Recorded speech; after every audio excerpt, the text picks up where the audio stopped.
Senhor esteja convosco. Ele está no meio de nós. Proclamação do Evangelho de Jesus Cristo, segundo Mateus.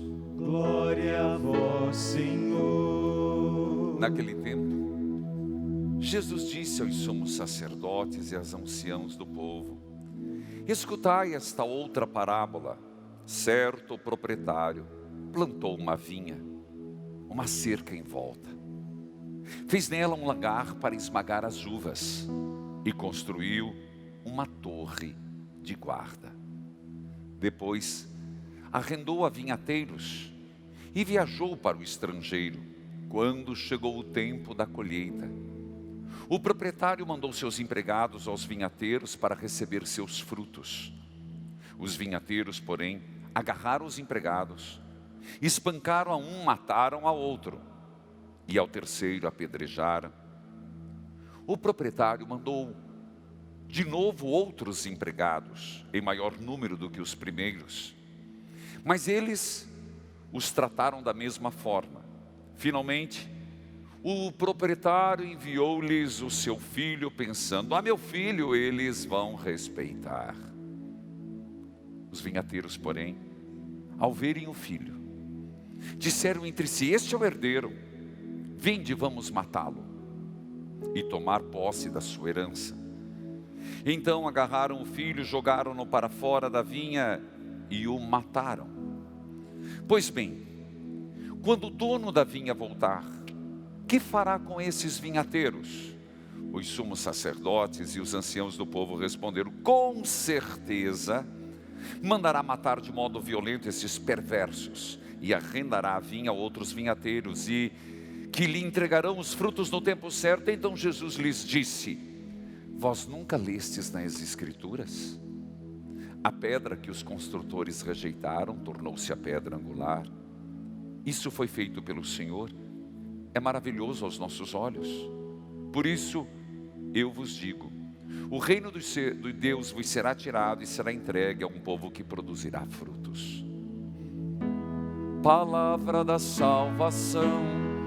Glória a vós, Senhor. Que a palavra de Deus perdoe os nossos pecados. Amém. Querido povo de Deus, eu me esqueci, hoje também é dia de São Francisco de Assis, mas isso na missa das 11, também você poderá acompanhar pela televisão. Darei a bênção dos animais domésticos. A circunstância da pandemia não permite que seja diferente.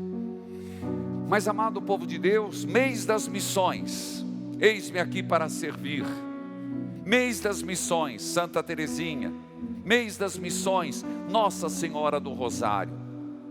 Quem me acompanha todos os dias sabe, mas lembra aqui nesta missa, a proposta é Nossa Senhora do Rosário, que se celebra esta semana. E esta é Nossa Senhora do Rosário de Pompéu. Não vou agora explicar tudo, mas é Nossa Senhora do Rosário de muitas graças e bênçãos na vida de todos. E filhos e filhas, dia 7, quarta-feira. E é por Nossa Senhora que vamos, eu diria que concluir este ano, porque daqui 50 dias nós já estaremos no advento. Filhos amados, a liturgia de hoje, ela é o terceiro domingo que fala de vinha. Se prestaram atenção. Mas há uma diferença. São chamadas as parábolas da vinha, segundo Mateus. Mateus tem 3 parábolas. Domingo retrasado, mas padre, eu não lembro nem o que eu fiz na minha vida ontem. Domingo retrasado, o Senhor sai e chama trabalhadores para a vinha. Domingo passado, alguns dizem sim, o filho que diz sim, o outro filho que diz não. E hoje? Bom, a parábola tem um propósito.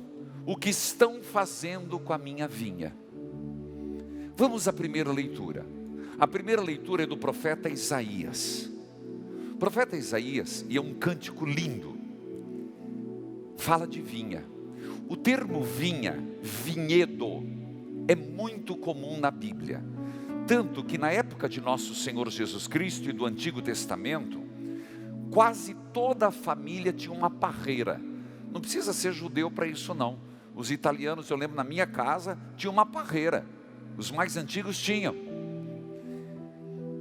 Uva é algo que precisa, é uma planta delicada. Por isso, a primeira leitura descreve assim: um amigo meu é Deus. Isaías está falando de Deus. Pegou ótimas serpas. A gente sabe que se a serpa for boa, tem probabilidade de dar certo. Mas se ela já for bichada na raiz, meu filho, ó, dá certo não. Deus chamou do Egito e pegou e plantou. Plantou numa terra maravilhosa. Uma terra de encosta. Por que o vinhedo precisa de encosta? Porque ele cresce e ele precisa tomar sol, para que as próprias uvas fiquem roxinhas, fiquem doces, saborosas.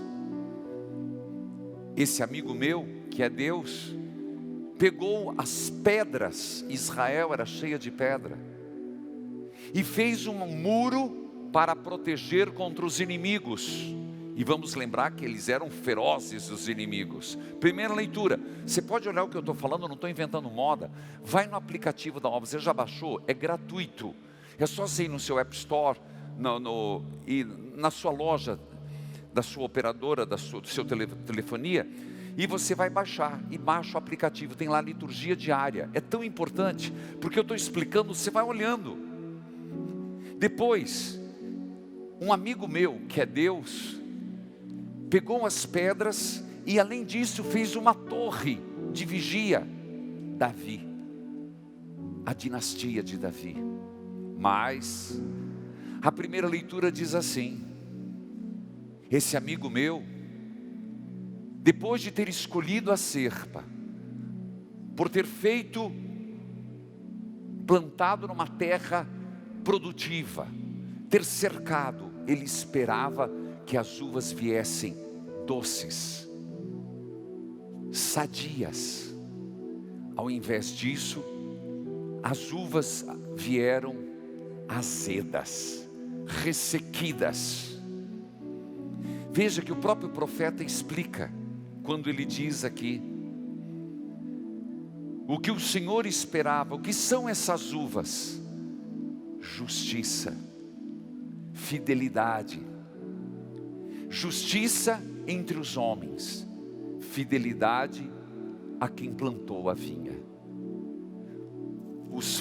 As uvas azedas representam exatamente um povo que não conseguiu produzir frutos satisfatórios a Deus.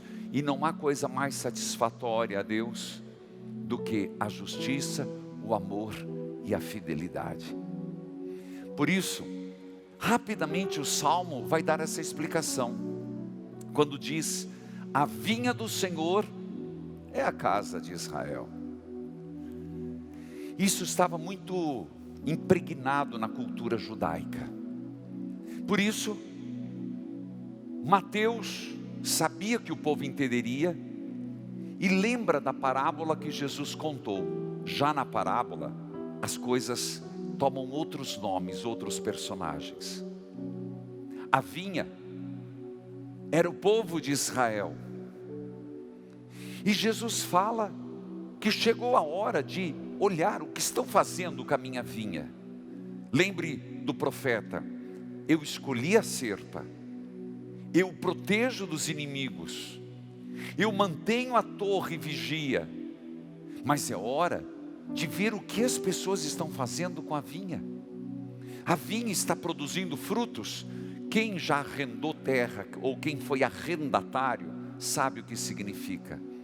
E Jesus conta 3 investidas. O que é impressionante, seja na primeira, na segunda e na terceira, como Jesus descreve a violência. E é assim, o homem, em relação a Deus, ao projeto de Deus desde a criação, foi muito violento.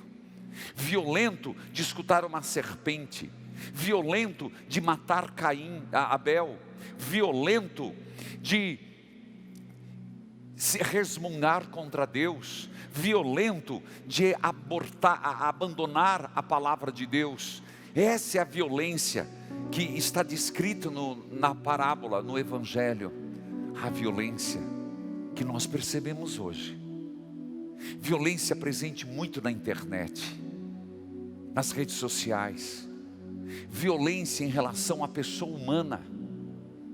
Violência em relação aos idosos. Foi esses dias o Dia Internacional da Pessoa Idosa.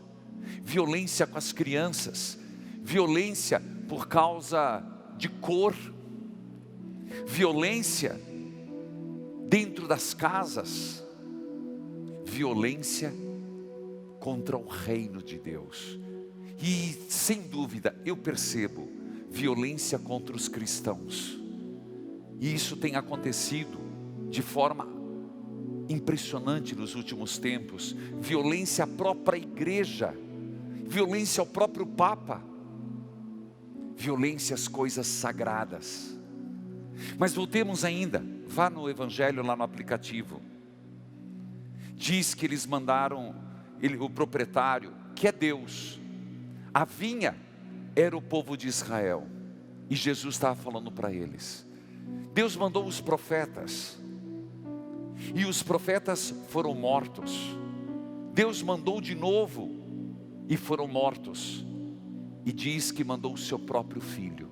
E por inveja, lembre-se, a inveja do paraíso, a inveja de Caim para com Abel, a inveja fez com que matassem o Cristo. Mas já é hora de atualizar para o presente. Diz Jesus que a vinha será tirada e dada a um outro povo, aos pagãos. Isso é verdade? Tanto que quem foi que seguiu Jesus? A grande maioria foram pagãos. A grande maioria foram pecadores. Mas a pergunta que fazemos hoje: quem é a vinha? A vinha que foi plantada na árvore da cruz de Jesus. Somos nós cristãos. E a mesma parábola é feita a nós, dirigida a nós. O que estamos nós fazendo com essa árvore que nasce na cruz de Jesus? Será que nós estamos dando os frutos? O que estamos fazendo com a nossa igreja, as nossas comunidades, com a nossa fé, com o nosso batismo? Filhos, nós temos um equívoco. Nós achamos que nós temos que ir na igreja apanhar frutos. Não. Nós estamos na igreja e somos cristãos para produzir frutos. E uma vez produzidos, repartir entre todos. Não é cada um vai na hora que quer e pega o cacho de uva. Ou quando minha mãe e meu pai, meu Deus, quantos tapas eu levei. Quando o cachinho de uva começava a amadurecer, outro a gente ia lá e pinicava. E começava a tirar. Pastor, todo mundo fez isso? Às vezes na igreja a gente quer só pegar a parte boa. Mas nós não entendemos que nós temos que produzir. E o que é produzir frutos? É produzir o amor. O que é a uva saborosa, doce, maturada, que dá um vinho de qualidade, que dá um vinho messiânico? Será que aqui, toda vez que se ouvir a palavra vinho, você tem que se reportar às bodas de Caná? Por que Jesus transformou água em vinho? Não é porque ele era beberrão. É porque ele quis dizer que ele é o vinho novo, o vinho pujante, o vinho intenso, o melhor vinho. Então nós temos que produzir frutos, uvas, para que a festa nunca termine. E para Deus, o melhor fruto é a justiça. Se não há justiça no mundo, nós cristãos não estamos dando fruto. Se não estamos produzindo amor, nós não estamos sabendo cultivar dessa vinha. Meus irmãos, quando Jesus usa a palavra vinha, mais uma vez vamos à ideia. Vinha é uma das plantas mais delicadas, sensíveis. Se tem erva daninha, se tem uma outra praga, pega, acaba com tudo muito fácil. Pega gosto, estraga. Por isso, vinha, para que uma pessoa seja bem sucedida numa vinha, num vinhedo, ele tem que observar todos os dias. Jesus quer que transponhamos isso para a nossa própria fé. Se nós queremos produzir frutos, não é como um pé de milho que se planta, em poucos meses cresce, grana, amadurece e lá não precisa de cuidar de nada. Até se der quiçaça não vai matar o milho. O vinhedo sim. Se nós permitirmos que as quiçaças, as pragas cresçam dentro de nós, no seio da família, dentro da nossa igreja, os frutos de justiça, de amor, de perdão ficarão comprometidos. Portanto, a pergunta é: como você tem lidado com a vinha que Deus plantou? E quais são os frutos a oferecer a Deus? Hoje, que frutos você tem? Uvas secas, ácidas, sem qualidade? Isso não é o que o Senhor espera.